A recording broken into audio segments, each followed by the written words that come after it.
Oh, hi everyone, Fritz here. As you can see, I'm reading one of my favorite personal finance books, The Power of Zero.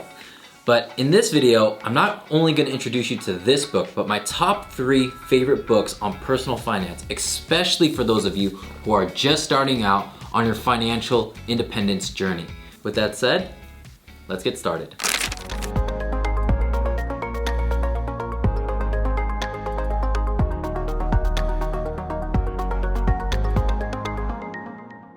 So when we're talking about personal finance, it can be a bit confusing about where to get your information because there are several blogs, YouTube videos. How do you know who's credible and what information is correct, especially with the rules and regulations changing from year to year?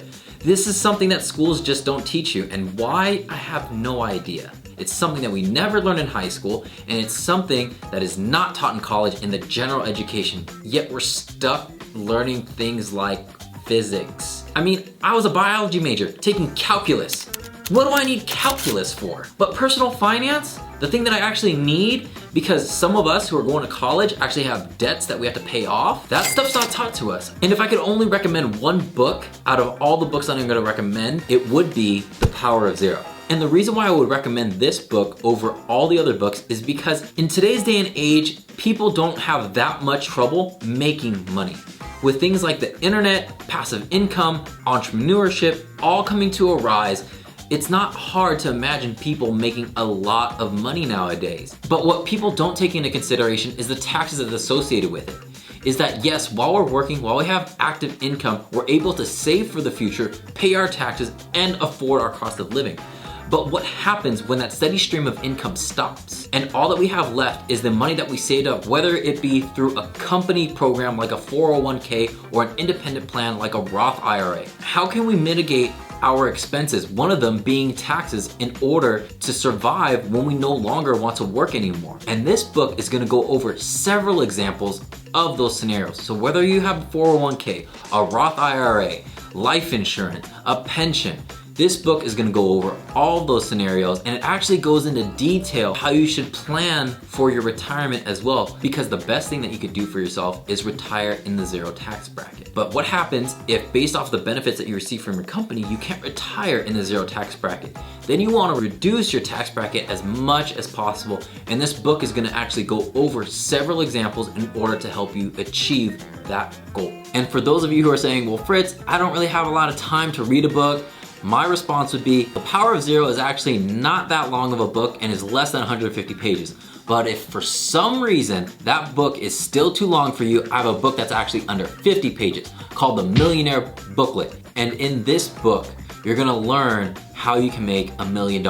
The number one thing that Grant Cardone talks about is that when you wanna become a millionaire, the first thing you need to do is commit to the goal. Do whatever it takes ethically and legally to get you to your goal. The favorite lesson from this book is that although you may feel that there is a job or an opportunity that is below your level, what's truly below your level, living paycheck to paycheck, by not having the lifestyle that you want or the lifestyle that you promised your wife and kids, this book is gonna go over how you can stop making compromises, how you can simply make $1 million, whether you wanna go with high volume or low volume.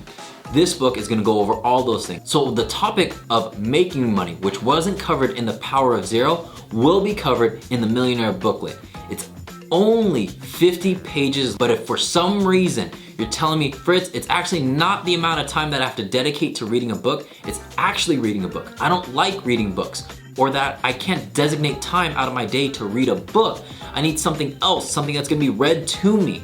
Well then, I'm gonna go to a classic, but I'm gonna upgrade it because we're using modern technology to do it. And as you can see over my shoulder, we have Rich Dad, Poor Dad. It's probably a book that you've heard a million times before.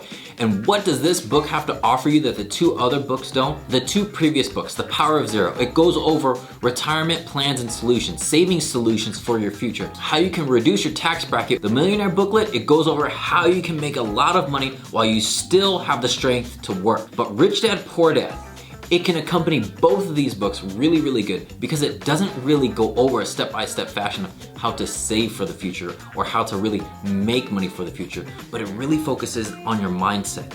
instead of saying something like, I can't afford this, or no, we can't buy that, instead of saying no, say, how can I afford this? How can we afford this? How can I buy this next time perhaps? It's not saying to buy every purchase that comes along your way, but start asking yourself the question of how can you afford it? So that the next time the situation comes up, you have the money to spend on this purchase. You no longer have to compromise anymore. And it really puts you in the habit of starting to think about how to always make more money. That there's always a way for you to increase your income and start thinking in that abundance mindset where there's always another way for you to generate more income, but specifically passive income. Income that comes to you while you sleep. So in this book, Robert Kiyosaki goes over his 4 pillars of financial IQ, which is going to be accounting, investing, understanding the markets, as well as the law, because we want to make sure that although we're helping you save more money and make more money, we're doing it in a legal and ethical way. Then once that foundation is established, he goes into his 6 lessons as far as thinking about money. My favorite is the one where he says that the rich don't work for money. They make money work for them.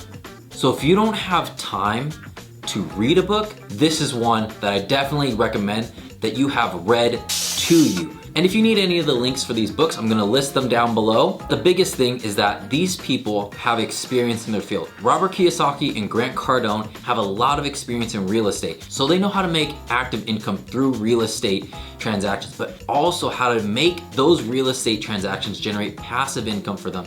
So they make money while they sleep. David McKnight, the author of The Power of Zero, he's a CPA. So he really understands tax laws, especially when it comes to financial products and solutions. So knowing how to invest or save your money in one product versus another, considering your situation, he can really help you when it comes to retiring in a zero tax bracket, or knowing how much money to save in one product versus another based off of something like your risk tolerance. And that's the beauty of it. These aren't just blogs or videos that someone just thought of or pulled information off from the internet. These are life lessons from people that have a lot of experience in their field, over 100 transactions, over 100 different clients. So they have a lot of research to work with and a lot of data to pull from when they're suggesting these things to you. But please let me know if you would suggest a different book on personal finance. Leave it for me in the comment section below, and I would love to read the books that you suggest, because this is the stuff that they're not teaching you in school. For some reason or another, this slipped through the cracks of the educational system. But learning is a lifelong process that is for everybody at every age. So again, the links for these books are gonna be down below. Leave a comment on your favorite financial book. If you enjoyed the video, please leave a like and subscribe. I'll see you in the next one.